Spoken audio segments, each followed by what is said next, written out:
I was 20 years old. I was at my lowest point. And then one day, and I remember the exact day, March 27th, 1975, I was helping my mother in her beauty shop. My mother owned a beauty shop up in Mount Vernon. And there was this older woman who was considered one of the elders in the town. And I didn't know her personally, but I was looking in the mirror, and every time I looked at the mirror, I could see her behind me, and she was staring at me. She just kept looking at me. Every time I looked at her, she kept giving me these strange looks. So she finally took the dryer off her head and she said something I'll never forget. First of all, she said, "Somebody give me a piece of paper. Give me a piece of paper." She said, "Young boy, I have a prophecy, a spiritual prophecy." She said, "You are going to travel the world and speak to millions of people." I began at Fordham University as a pre-med student. I took a course called cardiac morphogenesis. I couldn't read it, I couldn't say it, I sure couldn't pass it. So then I decided to go into pre-law, then journalism. And with no academic focus, my grades took off in their own direction. I was a 1.8 GPA one semester, and the university very politely suggested that it might be better to take some time off. I found that nothing in life is worthwhile unless you take risks. Nothing.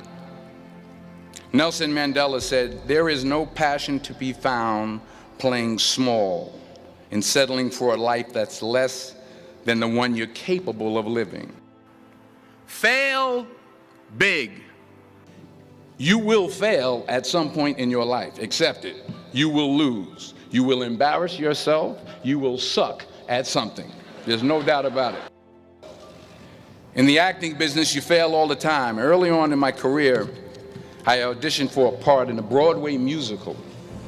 Perfect role for me, I thought. So I'm in the wings, I'm about to go on stage, but the guy in front of me, he's singing like Pavarotti, and I'm just shrinking, I'm getting smaller and smaller. So they say, "Oh, thank you very much, and you'll be hearing from us." So I come out with my little sheet music, and so I assumed I didn't get the job. But the next part of the audition, he called me back. The next part of the audition is the acting part of the audition. Now I'm like, hey, okay, maybe I can't sing, but I know I can act. So they pair me with this guy, and again, I didn't know about musical theater.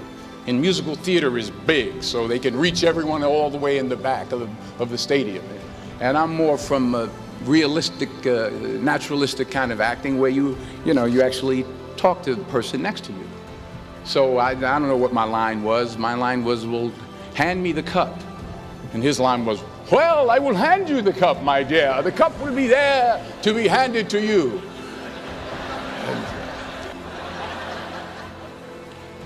I didn't get the job. But here's the thing. I didn't quit. I didn't fall back. I walked out of there to prepare for the next audition, and the next audition, and the next audition. I prayed. I prayed, and I prayed. But I continued to fail, and fail, and fail. But it didn't matter, because you know what? There's an old saying, you hang around the barbershop long enough, sooner or later you're going to get a haircut. So you will catch a break, and I did catch a break. Last year, I did a play called Fences on Broadway. Someone talked about it. Won the Tony Award.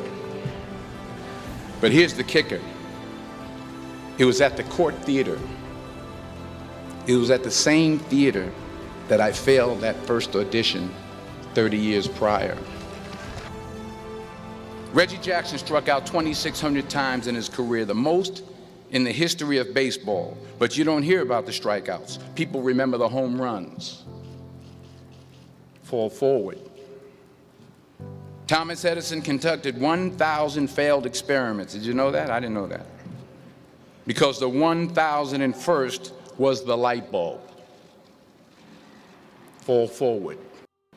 Now, I'm sure in your experiences in school and applying to college and picking your major and deciding what you want to do with life, I'm sure people have told you to make sure you have something to fall back on. Make sure you got something to fall back on, honey. But I never understood that concept, having something to fall back on. If I'm going to fall, I don't want to fall back on anything except my faith. I want to fall forward. I figure at least this way I'll see what I'm going to hit. Fall forward. The point is, every graduate here today has the training and the talent to succeed. But do you have the guts to fail? While it may be frightening, it will also be rewarding. Because the chances you take, the people you meet, the people you love, the faith that you have, that's what's going to define you. Keep working, keep striving, never give up, fall down 7 times, get up 8. Ease is a greater threat to progress than hardship. Without commitment, you'll never start, but more importantly, without consistency, you'll never finish. It's not easy. If it was easy, there'd be no Kerry Washington. If it was easy, there'd be no Taraji Henson, P. Henson. If it were easy, there'd be no Octavia Spencer. But not only that, if it were easy, there'd be no Viola Davis. If it were easy, there'd be no Michael T. Williamson, no Stephen McKinley Henderson, no Russell Hornsby. If it were easy, there'd be no Denzel Washington.